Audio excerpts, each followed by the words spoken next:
Jennifer Lopez takes the vows in Marry Me 134.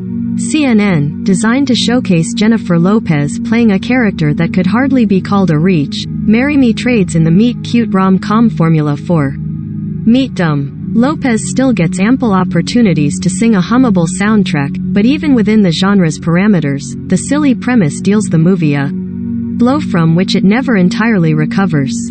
The fascination with Lopez's personal life, and her romantic history with other famous folk, sometimes overshadows her talents, which is an underlying theme in this film that she also produced. Her return to this territory will surely represent a cause for Valentine's Day celebration in some quarters.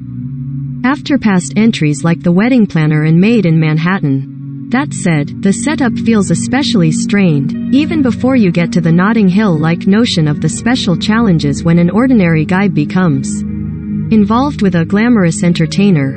In a movie that hinges on an impulsive decision, it's hard not to wish somebody had spent at least a little more time agonizing about the script, which is actually based on a graphic novel.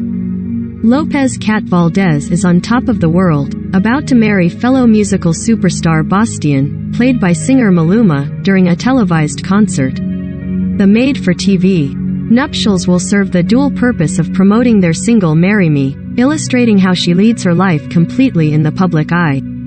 Confronted by the news that Bastian cheated on her, she decides to take what she later describes as a leap of faith by proceeding with the wedding ceremony by plucking a divorced math teacher, Charlie Gilbert, Owen Wilson, out of the crowd.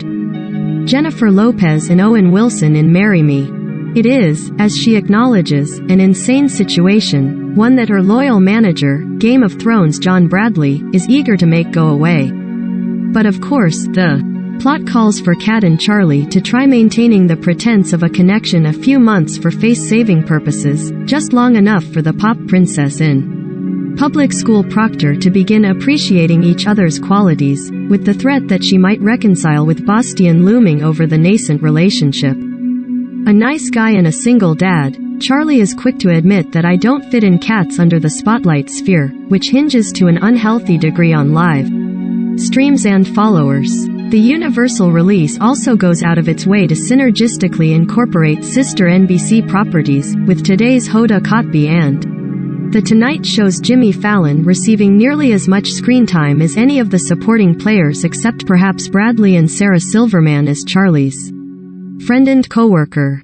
Marking the feature debut for TV director Kat Coiro, Dead to Me and the upcoming She-Hulk, Marry Me conjures a few sweet moments, lots of music, and a king for a day quality in Charlie's plight, with Kat's jet-setting lifestyle and paparazzi suddenly stalking his every move. A genre reborn, inside the evolution of the rom-com. Yet while the movie is unabashed about its rom-com roots, such fare isn't exactly rare these days, having simply migrated from theaters to venues like Netflix, which seems to churn them out in bunches. Notably, the movie will premiere simultaneously on NBC's streaming service Peacock as well as theaters.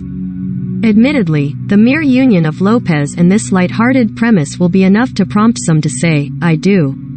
Strictly on its merits though, Marry Me is the kind of generic offer all but the most hopeless romantics can afford to refuse. Marry Me premieres February 11th in US theaters and on Peacock.